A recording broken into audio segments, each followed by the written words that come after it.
medieval or medieval India. So this is how exactly the lecture plan would be from now on, right? So the task we have at our hand today is, first of all, the modern administration. But before I start discussing anything about the modern administration, I remember giving you people a short note to write upon on Megasthenes indica. I gave you people to write a short note on Megasthenes indica in yesterday's class. So what I want to do is I wanted to tell you the most important and the unique part about that in indicas or the book on indica. But before that, I would like to have your ideas, which you might have studied written about Megasthenes indica. So let's start off. You people have 5 minutes to do that, and I will give you 4 to 5 minutes to answer this. That what you have studied about Megasthenes indica. You people can pitch in your points now. Tell me about Megasthenes indica. What you have studied? क्या पढ़ा उसके बारे में?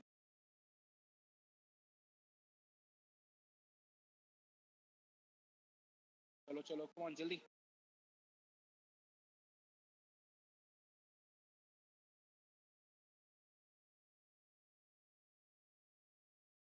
Megasthenes indica. That is what you were given the task yesterday.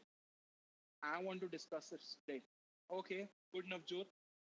That the book was lost, but many authors interpreted it. Agreed. Fine. Anyone else? Navjot is typing. That is correct. But I want others also to answer. Yes, now. अरे तो wait कर रहे थे मेरे invitation का. It shows the beauty of India. Yes, perfectly correct. Okay. Describes about the administration and society during the time of Maurya's perfect Nishta. His book also describes about India. He says India is a country with a quadrilateral shape, having many rivers and fertile plain. The country is surrounded by ocean on southern and eastern side. Perfect idea. I Mahima, I didn't get this B wala point, B thing. Discussing about elephants in regards to the Libyan elephants, yes, perfectly fine. Mahima, you need to just clarify this point because I'm unable to understand. Okay.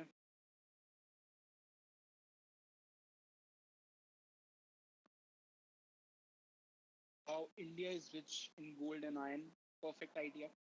That is what Megasthenes talks about.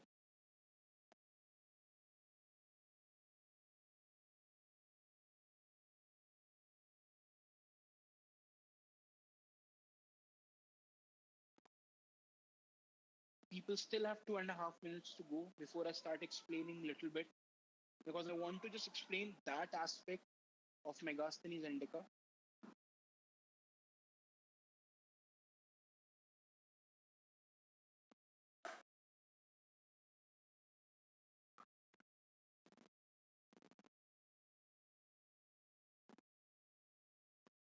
Law treats everyone equally.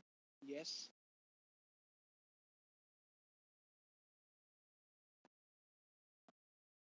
Contemporary India as an unconquerable territory in order to justify the Seleucus retreat from India. Agreed. Okay. Fine. So anyone else who wants to pitch in, they can do it. Let me just clarify things about Megasthenes indica, which are very, very important. And question for you people is,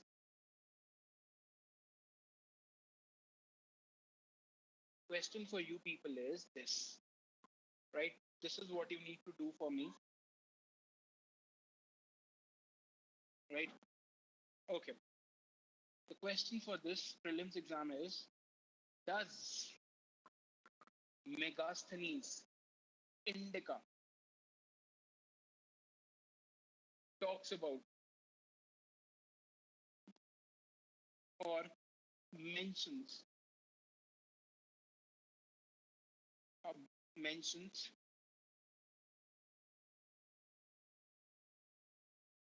talks about or mentions the existence of slavery in India. Existence of slavery in India, right? So that is the basic question which you need to people find out an answer to, right? So that is the basic question for you people to understand. And let me now start for 2 minutes. I'm not going to explain the whole idea. What I'm going to, because this was the task which was assigned to you, but I thought this might be the point which everyone would be missing, right?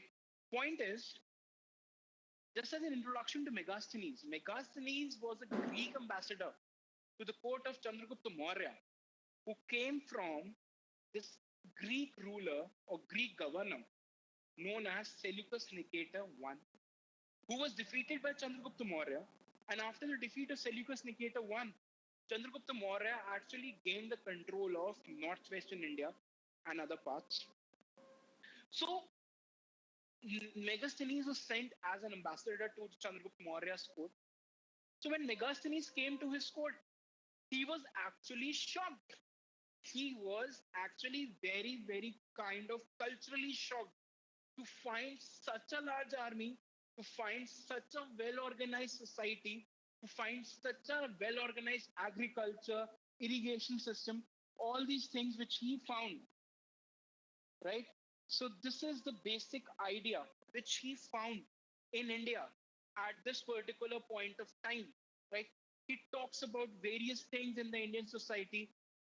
What I'm going to do is, I'm going to explain now what he talks about the Indian society, its divisions, that is the caste system and everything.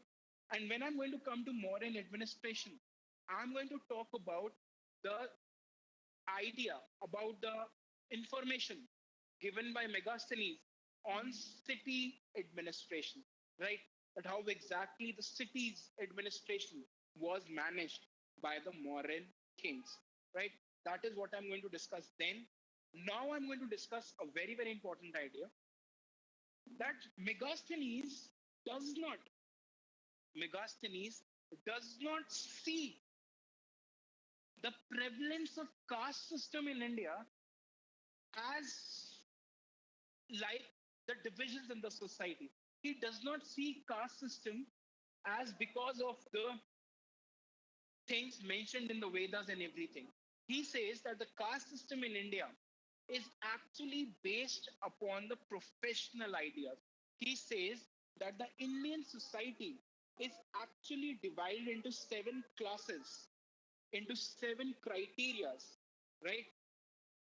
That the Indian society is actually based on professional criterion.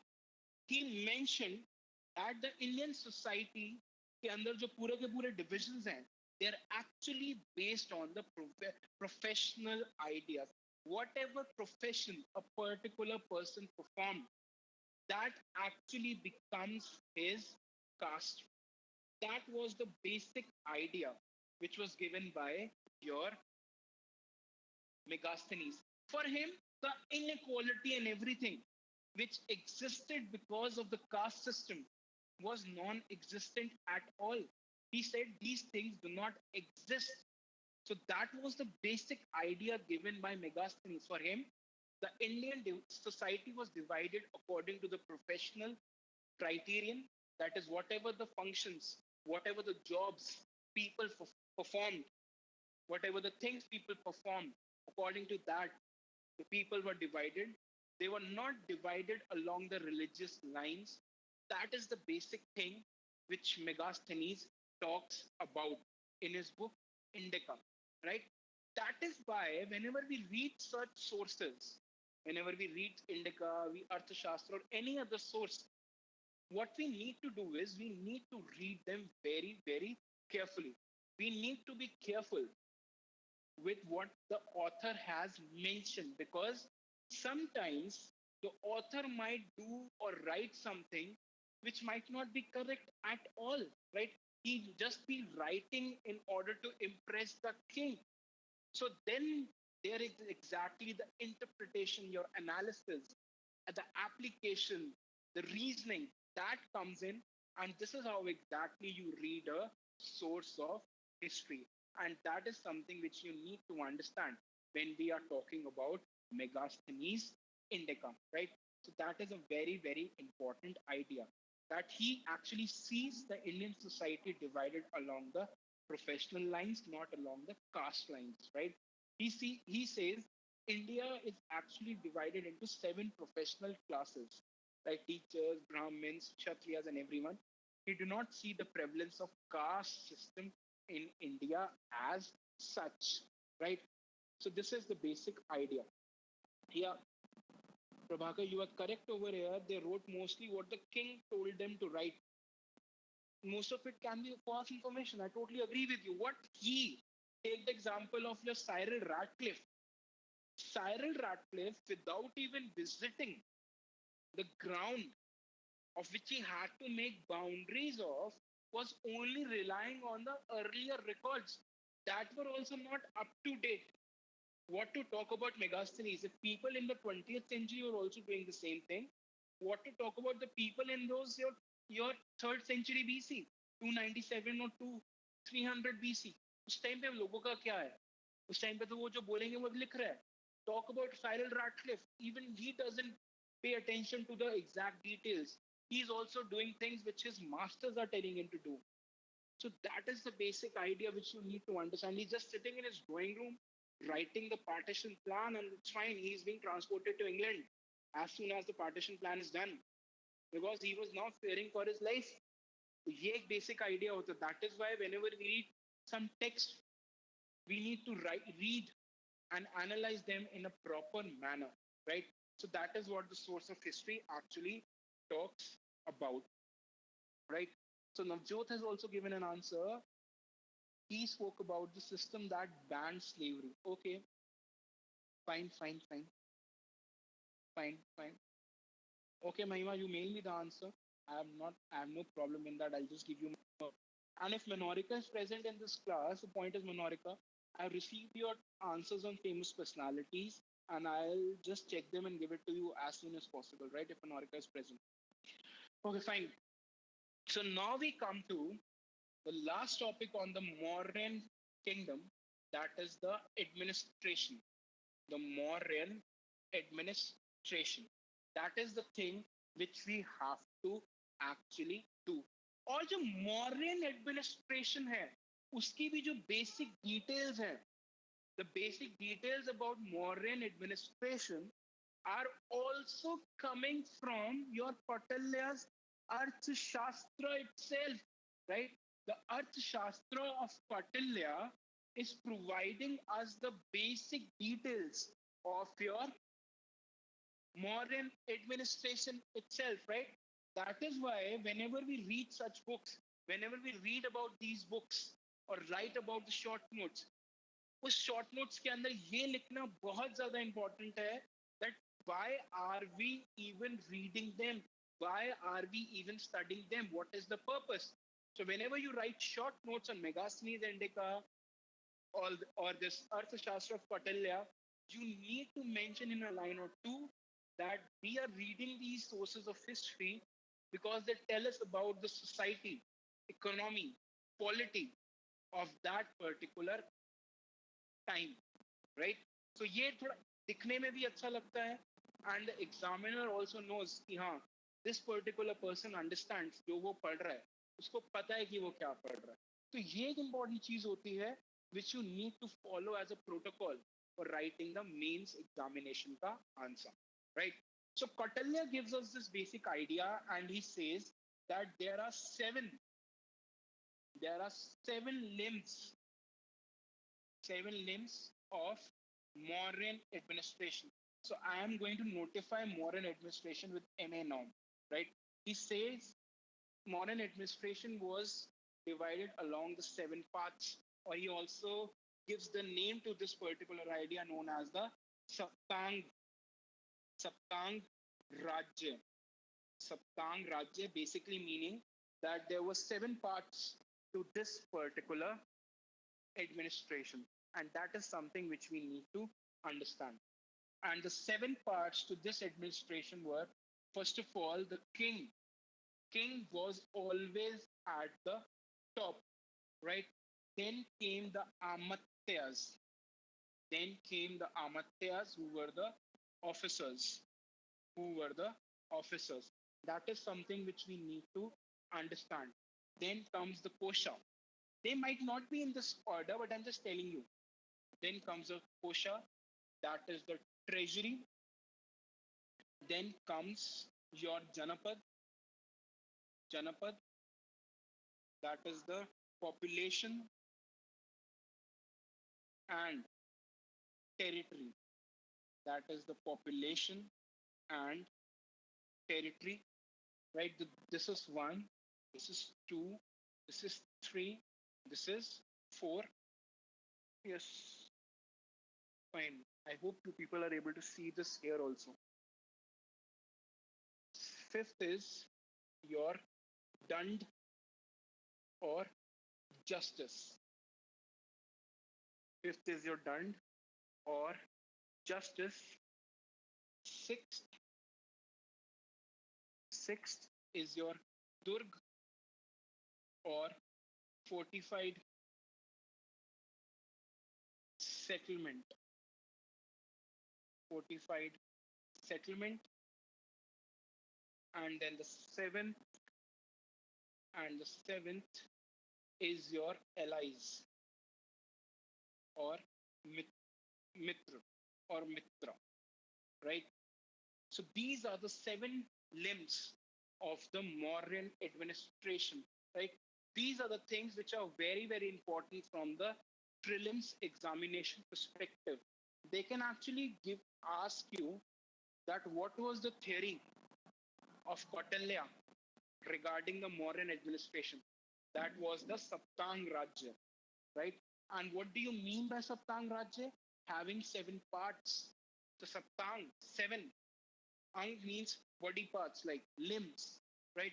So these are the seven parts of the Mauryan administration. On the top of this particular administration was always the king. King was the most important part of this particular administration. And that is something which we need to understand. Then came the officers. We are going to explain this in a little while, but let me just give you a basic idea. Then came the officers who actually assisted the kings in the day to day functioning. And then came the treasury. Agar bhaiya, if you don't have the money only, then how are you going to run all this administration? For the administration, you need money. So the money was very, very important. So that is why the kosha came, right? Treasury, fulfilling the treasury, taxation system. All this were part of your kosha, treasury. Because it is through taxation that you actually full your treasury and then spend it on the welfare measures. Administration का मतलब ये नहीं है कि राजा अपने खर्चे निकाल रहा है. Administration का मतलब ये भी है that Raja is looking after the welfare of the people, and he can only look after the welfare of the people if he has money.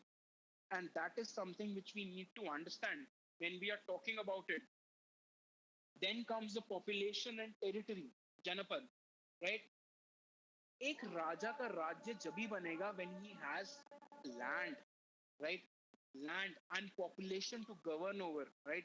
Population होने चाहिए, proper borders होने चाहिए, right? Then the territory will be called as kingdom. जब लोग ही नहीं होंगे, then you don't have any kingdom. So for that you need people, you need territory, right? So that is the most important idea. And also the welfare of the territory, of the people, is very, very important. Rather than welfare, you can say the protection of the territory, of the borderlands, right? Maintaining peace and tranquility in the system is very, very important aspect of this particular theory. Then came your dund, justice, right? Justice is again very, very important. लोगों के अंदर ये चीज होनी चाहिए कि डर is very, very important for people to behave in a particular manner. अगर डर खत्म हो जाता है ना, so people are not going to behave properly. So for people to behave in a particular manner, you need to tell them, okay, fine. If you digress from your idea, then you are going to have it from me, right? Please beware of that. So, done justice is very, very important to maintain order in the society, right? That is why it is there. Supposedly, if there is no red light on the roads, so when there is no red light on the roads, point is traffic is going to come from here, traffic is going to come from here, there. So people are going to just be all the time in this kind of situation. They are going to be in jam, there are going to be fights, they are going to be like the dents on the cars even more than what is there today. So that is why justice, sense of law and order should be there. एक डर पैदा करना बहुत important है which comes from your justice. और लोगों को ये बिलीव होना चाहिए कि हाँ ये राजा हमें जस्टिस देगा. Then the authority of the king increases even more. That is something which you need to understand when we are talking about this particular idea, right? So then comes your Durg or fortified settlement. Fortified settlement, Durg का basic idea ये है कि Durg is not only a palace. Durg is something which is actually at the strategic locations in the empire. जहाँ जहाँ empire के important जगहें हैं, वहाँ पे आपके important दुर्ग हैं. They are acting as a barriers for the enemies to enter inside your territories. So when we come to medieval, you will see until the time Aurangzeb was ruling in the great Mughals, the northwestern frontier of India was quite secure, not fully secure, but quite secure because the major checkpoints leading from there to Delhi were quite secure. People were listening to the king. Major checkpoints like your Bhatinda and all these, they had fortified settlements, right? That the enemy will not be able to cross, right? So ये सब चीजें हैं that you need to have these fortified settlements in order to protect your kingdom. And finally, allies, right? Yes, Prabhakar, the capital city. Finally, the allies. You need to have friends, yaar. You need to have friends in order to function properly. अगर आप सबके साथ ही लड़ते रहोगे, अगर supposedly I am the king, right? Supposedly I am the king who is the most powerful king, right? अब मेरे यहाँ पे छोटे छोटे किंगडम्स हैं आसपास, छोटे छोटे किंगडम्स हैं. अब क्या है कि मैं कहूंगा यार I am very strong, I don't need this people, let them go to hell. No, this is not going to work. Why? Because they might unite against you, right? Or what can happen is they can, like even the individual kingdoms, they can keep on attacking me all the time. Or even if they don't attack, I know they are not my friends. So they can actually deceive me. Whenever situation arises, they can deceive me. They can cause harm to me. That is the basic idea which we need to understand when we are talking about the allies. So you need friends all around. Like this is India, right? This is India. So India has the neighbors like Bhutan, Bangladesh, your Myanmar, Sri Lanka, Pakistan, Afghanistan, China.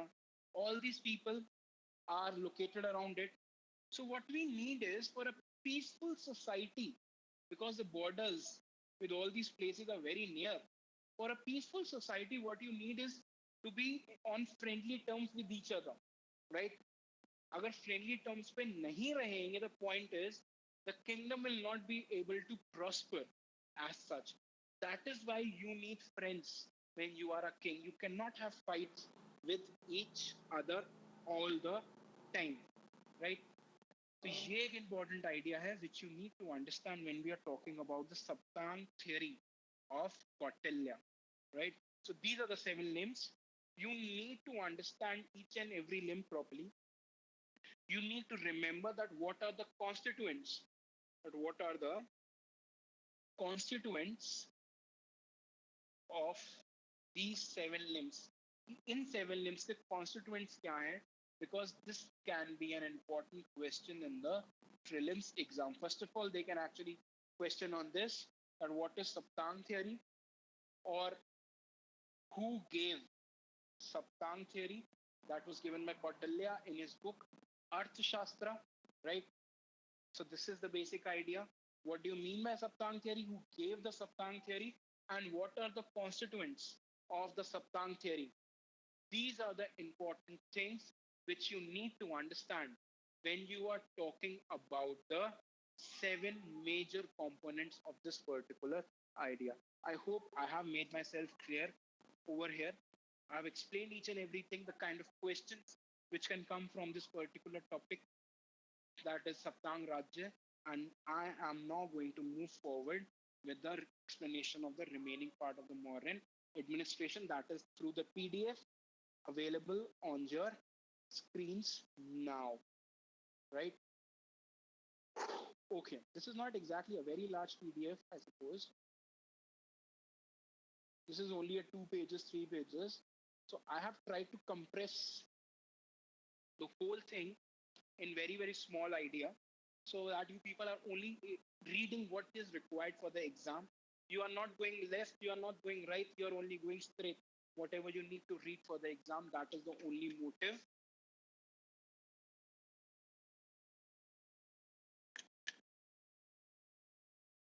Right?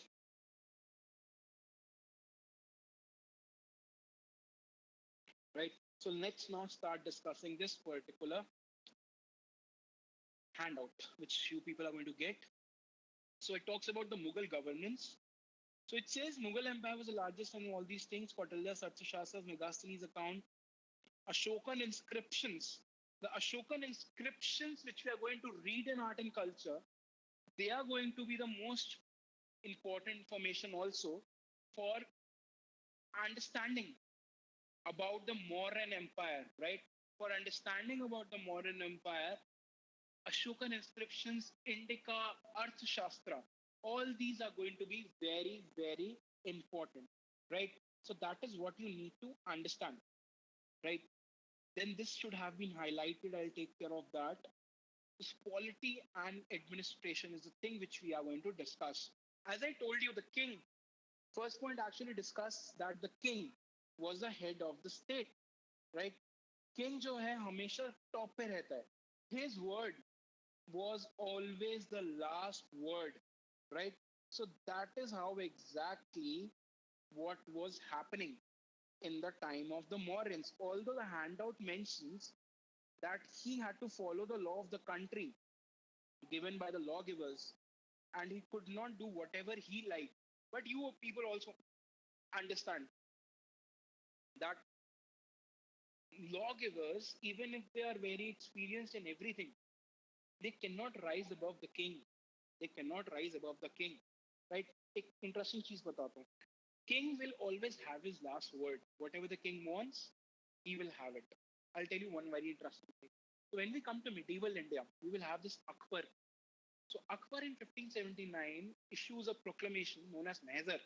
Mehzar mein Akbar is saying ulema, which is the law-giving class, which is the learned class of the Islamic culture, that he says if ulema and the king they have a conflict on any situation regarding the matters of the kingdom, then the king is actually going to have the last word. Whatever the final decision would be, that will rest upon the king, not on ulema, right? So this actually tells us that okay, fine, it might be mentioned by these Kautilyas, by these Arthashastras, by this Indica, that king governed by the rules of law, by the words of lawgivers, he could not do whatever he liked. But we also need to understand that something needs to be seen, what is given in theory and what is happening in the practical life.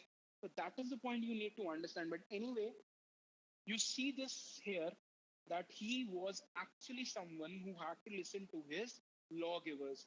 So this is the basic idea.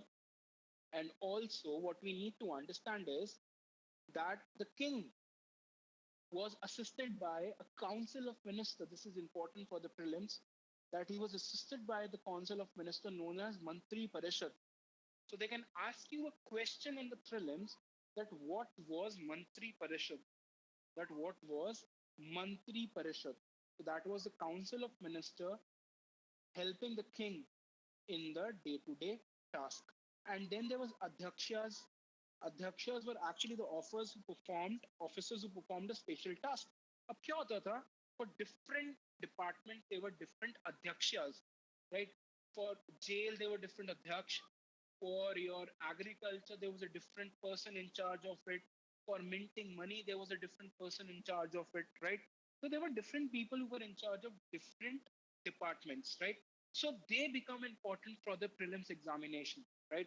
They become important for the prelims examination. Why? Because they can give you, I hope everybody has done this. I'm going to just delete this. So what they can give you regarding the, I like the right red, right? So what they can give you a question in the prelims regarding the adhyaksh, regarding the adhyaksh, right? What they can give you the department and they can give you adhyaksh, right? And then they can tell you, okay, fine. These are the four departments. Say agriculture, say your then minting of coins, then your jail, then looking after the royal household, right? Looking after the royal household. So they can give you the department, they can give you the adhyaksh in front of these. Then they can tell you to match the function of the adhyaksh with this department. They can tell you to match this list with this list. Which adhyaksh was responsible for all these departments? For example, if I'm talking about agriculture, the basic understood fact is Tita Adhyaksh was the name of the person heading this particular department. So they can give you the name of the four Adhyaksh and then they can tell you to match with their specific functions, with their specific departments of which they were the head of.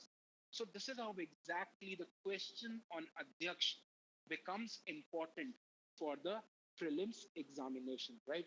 So handout to मैं discuss कर ही रहा हूँ. I'm also going to tell you side by side that how exactly this is important for the prelims exam. Adhyaksh ki functions pata hone is very, very necessary, right? So whenever you are writing notes, you're making your own notes, make a box, right? Make a colorful box, right? Write name of Adhyaksh department, right? Do not make too long a list, right? Every box should contain 4 to 5 people. Every box should contain 4 to 5 people. There are approximately 20 adhyaks which you need to remember. ठीक है इन सबको तुमने लिख लिया. So box should be bigger, box should be colorful. So any time you see the names in the department, you are able to recall them at that very moment, right? So that is how you need to focus on the adhyaks, who were very, very important part of the modern administration, right? तो ये सारी चीजें हैं which are there, right? Then the handout actually talks about the Yukta, that who was Yukta, who was the officer in charge of the revenue of the king. He is important. Then Rajuka can come as a question. Yukta, they can actually ask you that what was the function of Yukta, that he was in charge of the revenue collection for the king. Then who was Rajuka? Like we can see over here, he was the officer in charge for the land measurement and fixing their boundaries, right? They were also given the power to punish the guilty and free the innocent, right? So that is the function of the Rajuka, right? So then this division of the modern empire into Pradeshikas, right? Pradeshikas was the province, Pradesh, provinces, right? Provinces. Pradeshika actually means your provinces. And for every province, you actually have Pradeshika as an officer also, right? Pradeshika was both province and also the name of the officer, right? So that is the basic idea. It tells about the appointment of Ashoka, his brother, as the officers, right? Then it also talks about that the important provinces were under the Kumars. Kumars were actually the princes, right? So this is the basic idea, right? कि ये exactly कैसे हो रहा है और कैसे नहीं हो रहा है. That is the basic idea कि हमें modern administration के बारे में कैसे समझना है. सबसे important चीज जो modern kingdom है, it was divided into provinces into districts, and districts into the villages. Villages were actually they are into 5 to 10 group of villages, right? Districts were divided into group of villages, right? That was the division of the modern administration. And as you can see, village was the smallest unit of administration at that given point of time, right? So ये एक important चीज है which we need to understand when we are talking about it. Then the Gramika. Gramika was the head of the village, right? और इस time पे जो village है ना, we'll talk about this feature even more when we come to a topic in medieval India, that is the Chola Empire. जो इस time पे villages हैं, they were quite kind of, you say, autonomous. Not totally autonomous, but they were kind of free from the total control of the king, because जो उनके खुद के local matters होते थे, they were kind of solved with the help of the village elders. It is something which is correlated to the present day village panchayat system, right? So the village elders used to look after the matters of the village itself, and the interference of the king was very, very minimal. And this system actually starts developing even more when we come to the 9th century AD, that is during the time of Cholas.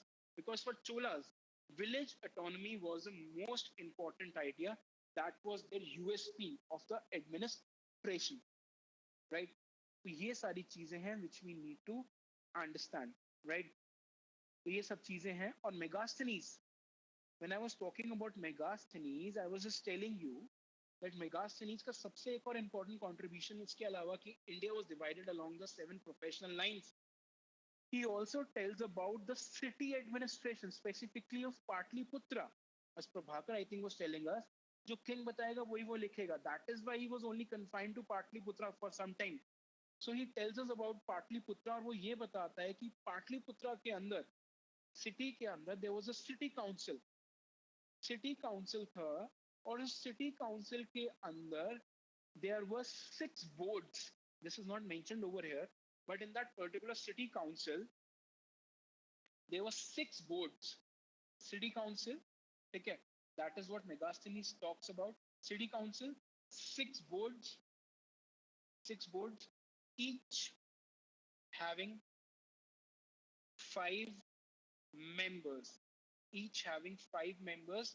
Therefore, total was 30 members, right? So this city council actually consisted of 30 members, which were divided along the 6 boards having 5 members each, right? 6 boards is equal to 5 members each. That was the thing which was described by Megasthenes in his Indica, right? तो ये सब चीजें हैं जो कि indica के अंदर हमें दे रखी हैं, और इन सब के अपने अपने स्पेसिफिक फंक्शंस होते थे. Like it is saying that one such board was concerned with the industrial and the artistic produce. ठीक है, कि उस टाइम पे जो भी उस इंडस्ट्रीज थी वहां पे, या जो भी आर्टिजन्स अपने प्रोडक्ट्स बनाते थे, उनको कैसे सेल करना है, उनपे से कितना टैक्स लेना है, उनकी क्वालिटी क्या होनी चाहिए, वो सब काम एक बोर्ड करता था. कोई काम ये करता था कि जो भी विजिटर्स आ रहे हैं पाटलिपुत्रा में, उनका ध्यान रखना, ये सब करना, वो उसका काम था. एक का काम था कि जो भी डेथ्स हो रही हैं, जो भी बर्थ हो रहे हैं, उनका रजिस्ट्रेशन करना. तो कहीं ना कहीं हमें ये समझ में आता है that the modern administration was quite kind of elaborate, was quite kind of engaged and mannered in a proper way. ये एक इंटरेस्टिंग चीज है. फोर्थ बोर्ड में कॉमर्स के बारे में बात करें, so this handout talks about कि क्या फंक्शंस होते थे इन सब बोर्ड्स के, वो क्या क्या डिफरेंट डिफरेंट फंक्शंस एग्जैक्टली देखा करते थे. So this becomes a very very important question again for the prelims exam, right? City council becomes a very important question for the prelims exam. Like I have mentioned the function of each board, you need to remember the function also, right? That this is the function of one board, second board, third board, right? और इसके बारे में information is given to us by Megasthenes. So Megasthenes provides the information about this city council, specifically of Patliputra. So Patliputra was the place of which Megasthenes was describing about the city council, right? So ये सारी चीजें हैं which we need to understand when we are talking about the city council described by your Megasthenes in this particular manner, right?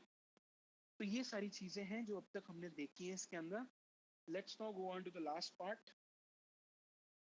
which is your that that who was actually in charge of the city.